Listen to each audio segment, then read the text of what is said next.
একটা কথা খেয়াল রাখিও, পৃথিবী তোমাকে ঘৃণা করে না। পৃথিবীর কারো কাছে তোমাকে ঘৃণা করার সময় নেই। একটা এক্সপেরিমেন্ট হয়েছিল, তো ওইখানে একজনকে একটা ক্রাউডের সামনে, প্রায় 15-20 জনের সামনে দাঁড় করানো হলো।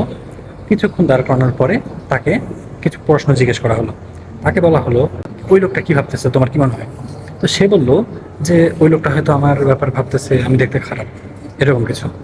আরেকজনকে দেখা দিল, সে সে তার ব্যাপারে বলল, সে হয়তো বলতেছে আমি হয়তো খাটো, ওইটা হয়তো বলতেছে। কিংবা আরেকজনকে দেখা দিল, সে সে বলল হয়তো সে ভাবতেছে আমি অতটা অ্যাট্রাকটিভ না, অকওয়ার্ড ফিল করতেছি। তো পরে তাদেরকে জিজ্ঞেস করা হলো, অডিয়েন্সদেরকে, ক্রাউডদেরকে, যে তোমরা কি ভাবতেছিলে ওই সময় আসলে? কেউ বললো আমি বাসায় গিয়ে কী করবো ওইটা ভাবতেছিলাম, আমার বাস ধরতে হবে ওইটা ভাবতেছিলাম, এরকম কিছু। কেউ একটা সিঙ্গেল পার্সন ছিল না যে বলল যে আমি তোমাকে নিয়ে ভাবতেছিলাম যে তোমার এটা খারাপ ওইটা খারাপ। তো তুমি তোমার স্ট্রেস নিয়ে দুনিয়াকে দেখিও না। তোমাকে নিয়ে ভাবার দুনিয়াতে কারো সময় নেই।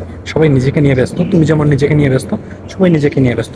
তুমি অন্যদেরকে নিয়ে ভাবে তোমার ডিসিশন চেঞ্জ করিও না, ঠিক আছে? তোমার নিজের পার্সপেক্টিভ থেকে নিজের বেস্টটা দাও।